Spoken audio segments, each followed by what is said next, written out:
الرحيم والصلاة والسلام على أشرف المرسلين سيدنا محمد صلى الله عليه وسلم. قبل ما أقول أي حاجة حبايب قلبي سمعوني الصلاة على النبي، زيدوا النبي صلاة. اللهم صل وسلم وبارك عليك يا سيدي يا رسول الله. وقبل ما أقول لكم هنعمل إيه مع بعض النهاردة حبايب قلبي، اهدوني من ايديكم الحلوة دي بأحلى لايك بأحلى اشتراك، ما تنسوش تفعيل زر الجرس وتعليق منكم يا حبايب قلبي، يكبر بخاطري يكبر بخاطركم ربنا. حبايب قلبي حبايب الست بسيطة وبنوتتها، كل سنة وانتم طيبين. هنعمل بقى معاكم أحلى رقاق من إيد بنوتة حبيبتي. أنا أتكلم وهي بقى توريكم بقى إيه. عيشوا معانا يا حبايب قلبي. طبعا احنا هنعمل الرقاق اللي ما بيخلاش منه اي عيد وحاجة اساسية. فنشوف دلوقتي طريقته ازاي وبتتعمل ازاي. ادي هي حبايب قلبي بنوتي نزلت بقى بشعرة الملح وبتقلبه. يلا يا بنوتة قولي. بص يا حبايب قلبي، انا جبت الدقيق ونخلته، حطيت شعراية ملح اللي هي سنة على النبي. دلوقتي بقى هعمل ايه؟ هنزل بالسمنة بتاعتنا، انا مسيحاها وهنزل بيها. بعد كده يا بنوتة بقى يلا يا بنوتة هنعمل ايه تاني؟ دلوقتي انا بفرك السمنة مع الدقيق كويس قوي. ناس هتقول لي ايه ده سمنة؟ انت بتعملي رقاق، ايه اللي جاب السمنه للرقاق؟ ما أيوة انا ما انا بحب طعم الرقاق بتاعي يبقى ليه طعم كده، طعم الفلاحي، يبقى اللي ياكله يبقى يلاقي كده ايه طعمه مميز، طعم لقمه حلوه كده. ايوه غير اي رقاق اللي بنشتريه. امال البيتي ازاي بقى نميز الاكل البيتي؟ ايوه الصلاه على النبي عليكي يا بنوته، الصلاه على النبي. حبايب قلب اللايكات كده والاشتراكات كده والتعليق الحلو منكم. يلا كل سنه وانتم طيبين. دلوقتي انا مدفيه ميه، هنزل بيها برضو واحده واحده. بسم الله الرحمن الرحيم. ادي بنوته يا حبايب قلبي، كل لما بتلاقي العجينه لسه ما لمتش بتحطي في ميه. وادي يا حبايب قلبي بعد ما حطيت لها الميه هي دلوقتي بتلمها وبتعجن عشان تتخدم وتبقى ايه لينه معانا. طبعا كده العجينه لمت معانا، فضلت عجينها لمده 10 دقايق كويس جدا.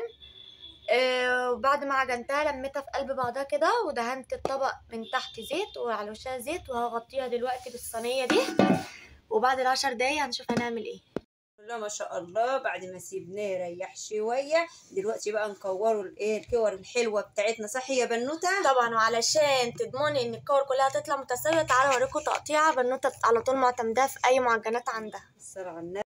جبنا صينيه ورشيت عليها سمن بس دي عشان اعرف اقطع. وهنحط العجينه بتاعتنا. هنعمل ايه؟ سكينه تكون حاميه معاكي بقى، صغيره طويله براحتك. هنعمل كده، هنقسم الاول نص. قطعنا الكره بتاعتنا نصين، شلت نص وجبت نص وكورته، وبرضه هقطعه برضه كده بالنص. نوتة جبت النص التاني وقمت قطعتيه مثلثات صح كده؟ يا ما شاء الله يا ما شاء الله. حجم الكره اهي. الله اكبر. صلى على النبي الصلاة على النبي الصلاة على النبي. كده احنا كورنا الرقاق بتاعنا. طبعا هنعمل ايه؟ انا بحب ادهنه سن زيت كده من على الوش عشان ما يشقاش مني ولا ينشف. وبعد كده هغطيه بفوطه نضيفه واسيبه يريح 10 دقايق، وبعد كده نشوف هنفرده ازاي. حبايب قلبي بعد ما سيبناه وريح ادي البنوته هي بتفرده اهي على ايديها زي ما انتم شايفين. الصلاه على النبي. الله اكبر. بنعمله بقى الحجم اللي انتوا عايزينه بقى. هو ده الحجم. لو انت عايزه تكبري بتكبري، عايزه تصغري تصغري. حجم الرقاق ده بيبقى في ايدك انت. احنا عن نفسنا احنا بنحب الحجميه دي، بتبقى حلوه وبيبقى ليها طعم. طب الحروف اهي. انا عايزه بص السمك بتاعه بيبقى رفيع من هنا كده.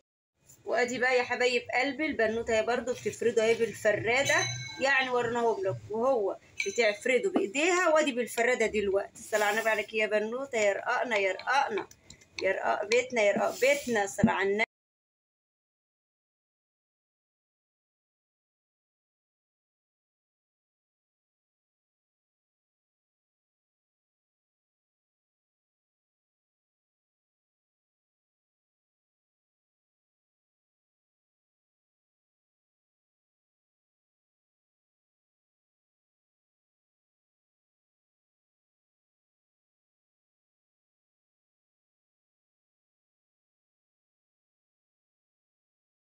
ادي يا حبايب قلبنا بعد ما عجنا وسوينا وظبطنا التظابيط، الرقاق بتاعنا باحلى تطعيمه وحاجه كده لما تعمليها تحس بطعم الرقاقايه، لان احنا عاملينه كله بلدي في بلدي على ببساطه.